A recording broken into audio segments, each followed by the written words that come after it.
Yes, Peter. If we don't want to be seen as elites talking to elites about elite issues, we have to think about how any idea, report or recommendation from this group looks in the light of day. Yeah. Now, if we want to be practical, if we want to actually achieve anything, you have to have a balance between practicality and idealism. And looking at this whole process as a journalist, I'm also asking this question of myself. Yeah. If I were reporting this, or whatever report we produce at the end, what's the news pick? I've got about 40 seconds, or my news producer or editor, to make a decision on whether this report joins the 200 other reports that we're going to see this week, and that's what it's like. Let me tell you, in the Parliamentary Press Gallery, you get hundreds of reports from worthy bodies every week. Yeah. It goes in the bin or goes on the story list. But about 40 seconds. Yeah. So if we want to talk to elites about elite issues, that's fine, but be aware that it's going to go in that 40-second window of judgment. I can tell you where it's going to end up, and it's not going to end up in the news, and it's not going to end up achieving much.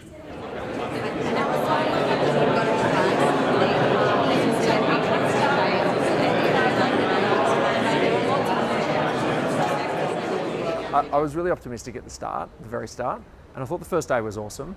And I went away thinking it was a great day, and the more I thought about it, I thought there is literally no way that you could bring that back together. So I came in on the second day feeling quite not very confident that we'd get there. And actually that feeling got worse for the first half of the second day. But at the end, we did, so it's great. Well, I think we did. My view is that we did. So this is underneath intent. No, in our rationale. These are, I'm giving you 4 dot No, points. it's not rationale, it's intent. Okay, 10. I'm giving you 4 dot points on what this body would do. Do you want to put funding, immaterial funding, that one? It's important that it sits within the existing system. Which is part of our rationale. We're trying to strengthen the system, not go around it.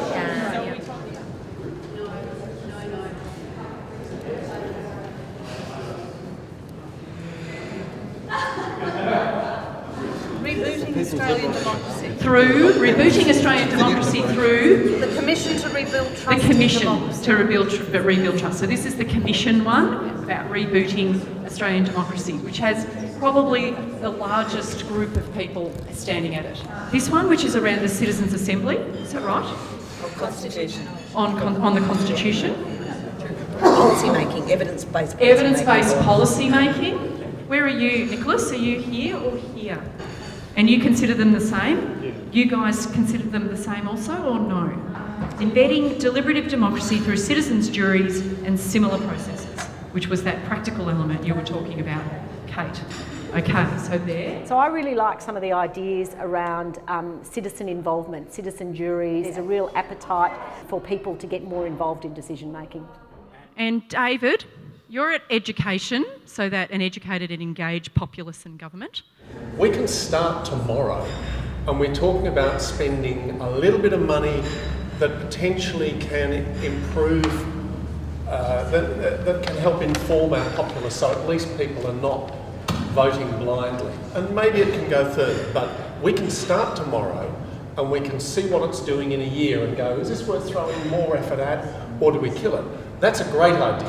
I really love that idea, and my heart is over there, but it's a big, big, bold idea. Well, that's not going to happen for, what time frame would you say?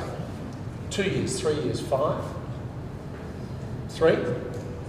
Which is fine, but that's 3 years. This is tomorrow, could be having some impact in the next election. I rest my case.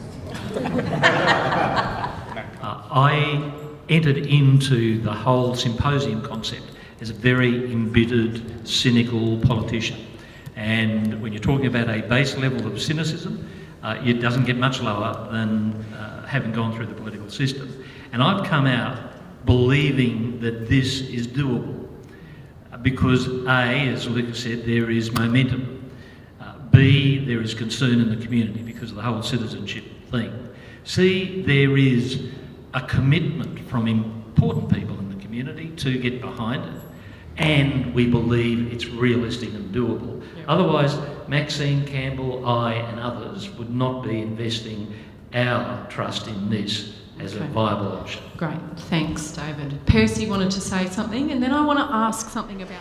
I think the idea about creating a group of people who might generate a rolling conversation about our civic life is a really good idea. I think probably the idea that I quite like the most is the one that Luca and Peter Harcher were talking about, which is the prudential reforms to the Parliament. How do we make Parliament as clean as possible, as easily understandable to the people who elect us as possibly can? Because I think there's a sense that our Parliament is not quite accessible for everyone. So the more accessible you can make it for people, the easier it becomes for people to have an informed view about what we're doing in our democracy.